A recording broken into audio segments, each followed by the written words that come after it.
You see, Yamaha just doesn't know how to make boring bikes. It's not in their DNA. So in 2008, they launched their finest feat of engineering yet.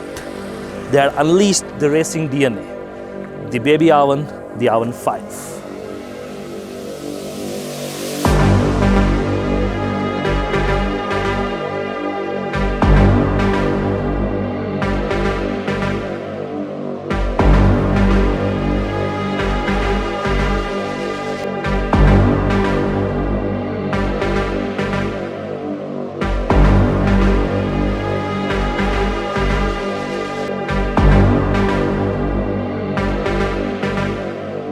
For the first time, any kid on the block can see what it feels like to be Rossi.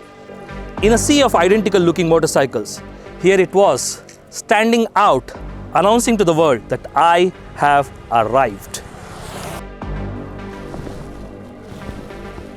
But that's old news. Welcome to the new age.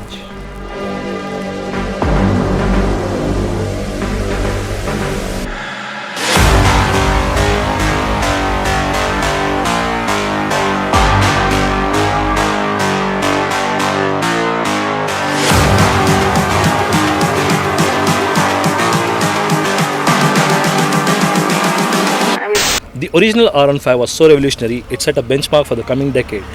The competition wasn't standing still and it had surpassed all the benchmarks. But Yamaha did refresh this bike twice with the version 2 and the version 3.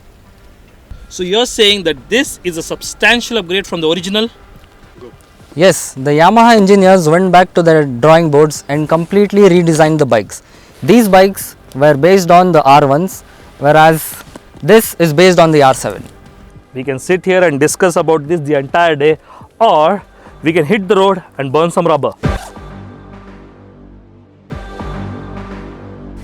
This video is powered by Bikeholics.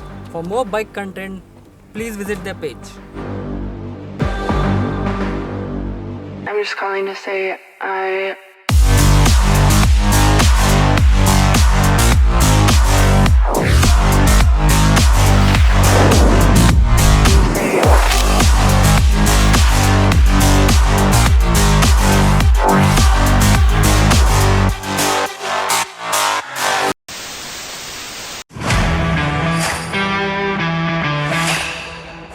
So how was the riding experience?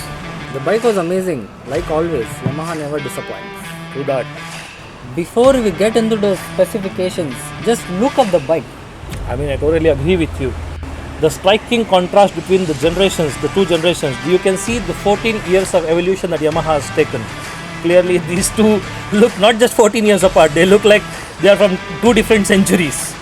And it's pretty loaded too. I mean, the specs are nothing to scoff about. So it has got a 150cc liquid-cooled 4-valve FI engine producing 18.4 PS of power and 14.2 Newton meters of torque. Not much, actually it is producing less than the previous version, but we'll get to that. So it has got traction control. It has got quick shifter but upshift only. It has slipper clutch for stress-free and easy downshifts. It has got VVA, that is variable valve actuation, which enables it to have torque at lower RPM, which we talked about earlier, the deficit of power. This is where it comes in.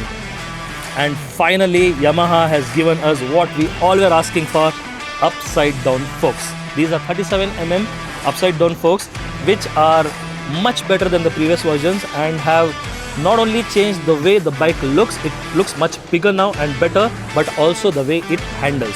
Coming back to handling, the R15 has always been a very good handling bike. So how has been the handling experience in this new one? Love the way how she handles. The suspension is neither too stiff nor too soft, and you actually forgot about the VVA, variable valve actuation, which helps a lot compared to the previous R15, where the throttle response and the torque is much great at lower RPMs. Yeah, I actually completely forgot about the main thing that they changed in the engine, the VVA, variable valve actuation. What this does is, it increases the torque in lower RPMs, giving you a wider torque band.